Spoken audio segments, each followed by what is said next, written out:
하나님의 충분한 은혜에 주목합시다. Locking onto God's sufficient grace 라는 제목을 가지고 여러분들과 이 시간을 가지고자 합니다. 여러분들에게 주어진 것들에 얼마나 만족하십니까? 주어진 것이라 하면 물건이 될 수도 있고 사람들이 될 수 있고 일이 될 수도 있을 거예요. 이 모든 게 좋아 하는 이런 만족의 마음을 갖고 계십니까? 아니면 조금 더 좋아야 해. 아니 왜 이것밖에는 안 돼? 라는 불만족의 마음을 갖고 살아가십니까?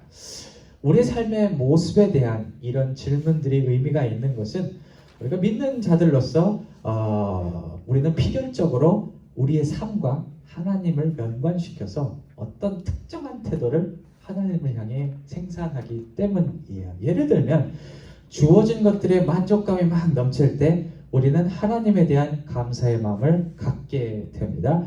이렇게 나에게 많은 것을 주셨구나, 좋은 것들을 주셨구나 하는 생각을 갖게 되는 거죠.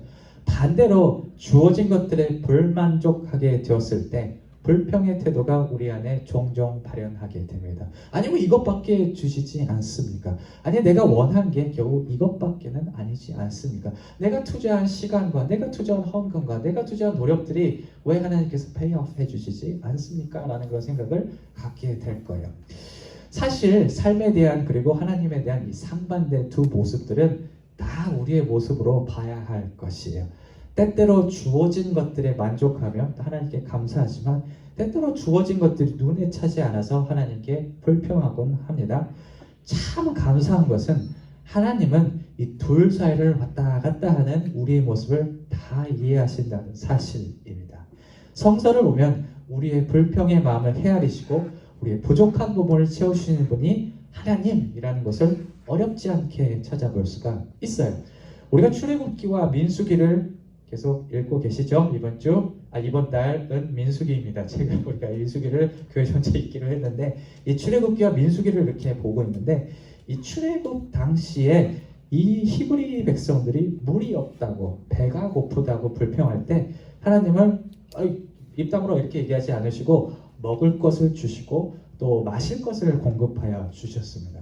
그러니까 불평 가운데 들려지는 필요를 간과하지 않으신다라는 하나님의 넓은 마음을 이 장면들을 통해서 확인할 수가 있는 것이죠.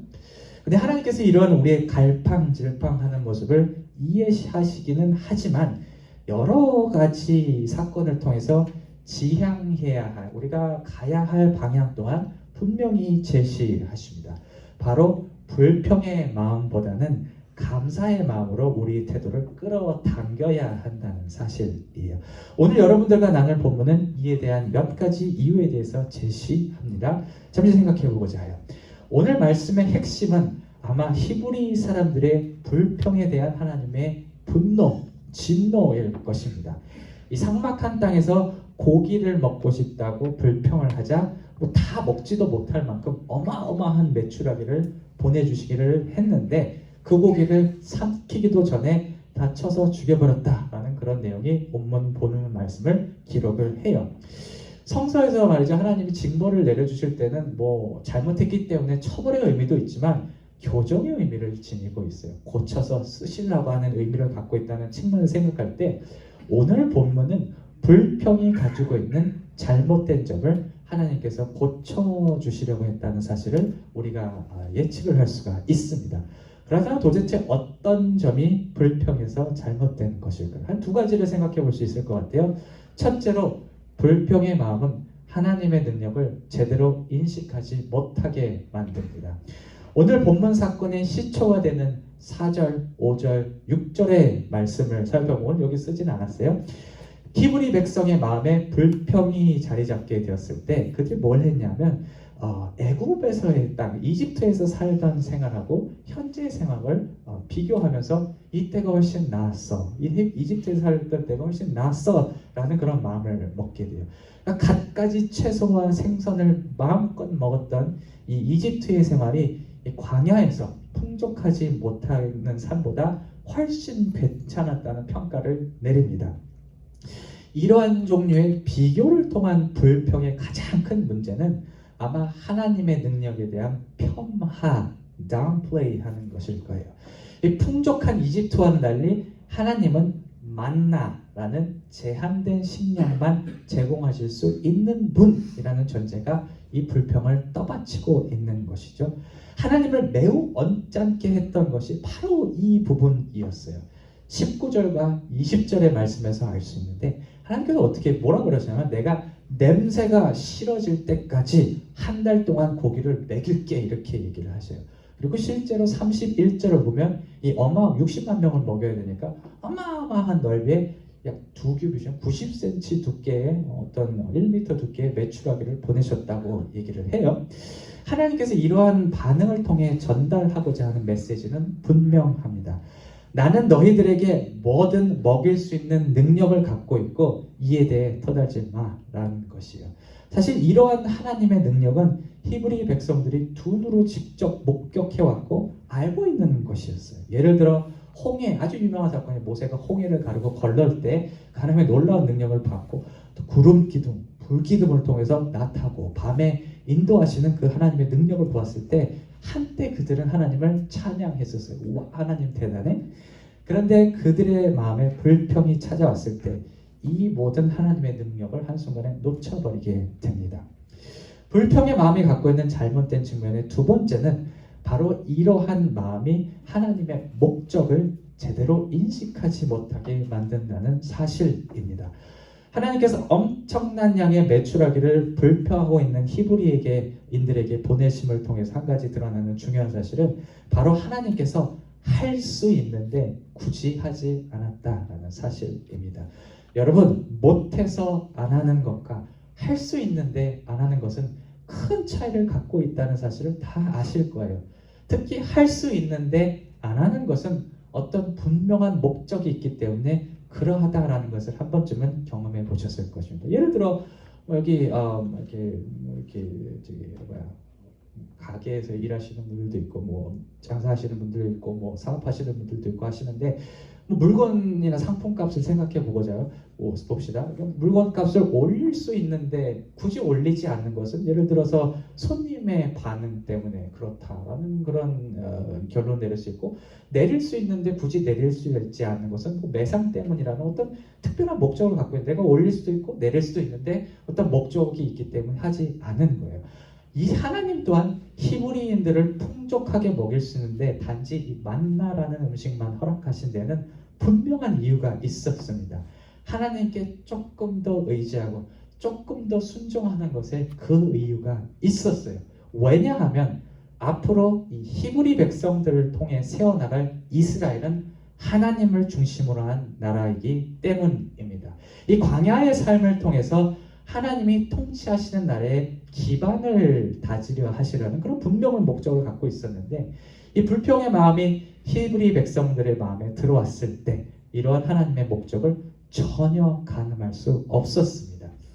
이런 불평이 수반하는 이런 하나님과의 관계의 악영향을 생각해 볼 때 사실 불평의 마음을 갖지 않는 것 자체가 더 나을 것이라는 결론을 내릴 수가 있고, 불평도 갖고 있지만 가장 이상적인 것은 불평하지 않는 것이라는 그 결론을 내릴 수가 있을 것이에요. 이쯤에서 생각해 볼 것은, 그렇다면 어떻게 해야 불평하지 않고 주어진 것들에 만족하며 감사할 수 있을 것인가에 대한 방법입니다. 오늘 본문에서는 하나님께서 허락하셨던 만나라는 음식에 대한 이에 대한 한 가지 실마리를 제공을 해요. 이 만나라는 의미는 히브리어로 보면은 What is this?라는 거예요. 이게 뭐야? 이런 건데, 그 실제적으로 뭐 곡식 같은 거였다고 뭐 하얗게 뭐 곡물 같은 거를 이렇게 먹을 수 있는 그런 조그만한 것들을 보내주셨는데, 이 매일 하나님께서 보내주셨던 이 곡식 대용으로 섭취할 수 있었던 이 만나는 하나님의 명백한 은혜의 상징이자 감사할 거리였습니다. 왜냐하면 이 당시에 경작할 땅도 없고 날씨도 그렇게 좋지 않고 떠돌이 같은 생활을 하는 상황 가운데 이 매일 굶지 않고 생존하게 만들 수 있는 이 하나님의 은혜를 히브리 백성들을 갖고 있었어요. 이 만나가 처음 주어졌을 때 아마 이들은 감사의 마음을 가졌을 것입니다. 그런데 이들이 이 만나를 다른 것과 비교하기 시작했을 때 그 가치가 점점 퇴색하게 됩니다. 특별히 과거에 이집트에서 먹을 수 있었던 다채로운 음식들과 비교하게 되었을 때 만나는 더 이상 은혜의 상징이라기보다는 고난의 상징이 되어 버렸어요. 만나라는 동일한 현상에 대해서 상반된 평가가 도출될 수 있는 것은 주어진 것들은 어떤 식으로 접근하느냐에 따라서 그것이 감사를 이끌어낼 수도 혹은 그것이 불평을 이끌어낼 수도 있다는 사실을 우리에게 말해줄 것입니다. 특히 오늘 본문은 우리에게 주어진 것들을 다른 것과 비교하게 될 때 불평이 발생하기 쉬움을 우리에게 경고합니다. 마치 만나가 가지고 있는 절대적인 가치가 과거의 이집트의 경험과 비교했을 때 퇴색되는 것처럼 우리에게 주어진 것들을 내가 진짜 원하는 것 혹은 다른 사람들이 가지고 있는 것들과 비교하게 될 때 주어진 것들을 통해 제공하시는 하나님의 은혜를 보지 못하게 되는 것이죠. 때문에 만족과 감사가 있는 삶을 위해서는 나와 하나님 그리고 현재에 집중하는 것이 중요한 것 같아요. 하나님께서 내게 허락하신 것들이 현재의 나에게 무엇을 주는지 보려고 할 때 그것이 주는 유익을 발견하고 이로 인해 감사할 수 있게 되는 것 같아요. 제가 약간 직업병 같은 거예요. 이제 공부를 하다 보면 이제 특히 교수들 한번 얘기해 보세요. 교수님들하고 얘기해 보세요. 뭔가 이렇게 분명한 얘기를 하지 않아요. 이럴 수도 있고 저럴 수도 있어요. 이렇게 얘기를 해요. 근데 저도 약간 그런 성향을 이렇게 배워가는데 근데 제가 이 시간을 들어서 확실히 분명히 그리고 제가 확신을 가지고 얘기할 수 있다라고 말할 수 있는 사실 한 가지는 우리에게 주어진 것들을 다른 상황들과 비교하지 않고 현재의 우리의 상황에 비춰볼 때 반드시 감사할 거리들이 한 가지쯤은 발견할 수 있을 것이다 라는 그런 사실이에요. 제가 과거에 수많은 학술 프로그램에 지원하고 떨어졌을 때 사실은 제 마음을 불편하게 만들었던 것이 실패했다는 사실이 아니었어요. 제가 한번 얘기했던 것 같아요. 이 현실을 남하고 비교하게 되었을 때 그렇게 그런 불편한 마음이 들었던 것 같아요. 쟤는 나하고 같이 공부했던 녀석인데 쟤는 되고 나는 안 됐네. 쟤는 나보다 나이도 어린데 됐네 하는 생각이 저를 괴롭혔던 것 같아요. 그랬던 어느 순간 이런 생각이 문득 떠오르더라고요. 사실 이런 프로그램에 지원할 수 있는 위치까지 올라갈 수 있던 것 자체가 은혜가 아니었던가. 언어도 유창하게 하지 못하고 가진 것도 별로 없는 내 현재 상황에 비추어 볼 때 이렇게 시도라도 해보고 성장한 것 자체가 하나님께 감사할 은혜구나라는 사실을 깨닫게 됐습니다. 물론 속은 많이 쓰렸어요. 제가 뒤끝이 좀 있는 사람입니다. 그런데도 더 이상 불평을 하진 않았던 것 같아요. 말씀을 정리할게요. 저는 우리 교회 모두가 넉넉한 마음을 가진 사람들이 되었으면 좋겠습니다. 가진 것이 많아서 이룬 것이 많아서 넉넉한 것이 아니라 하나님께서 현재 주신 것들에 만족하고 감사하는 마음 때문에 마음이 넉넉해졌으면 좋겠어요. 하나님을 사랑하고 사실 이웃을 사랑하는 이 계명은 이 넉넉한 마음을 가진 가운데 자연스럽게 이루어지지 않을까 생각을 합니다. 이를 위해 현재에 우리에 집중했으면 좋겠어요. 다른 것, 원하는 것, 다른 사람들이 가진 것과 비교하는 것이 아니라 이 하나님께서 주신 것들을 내 현재 상황에 놓고 볼 때 분명히 우리가 얼마나 하나님께 사랑받는 존재인지를 알게 되실 것을 저는 믿습니다.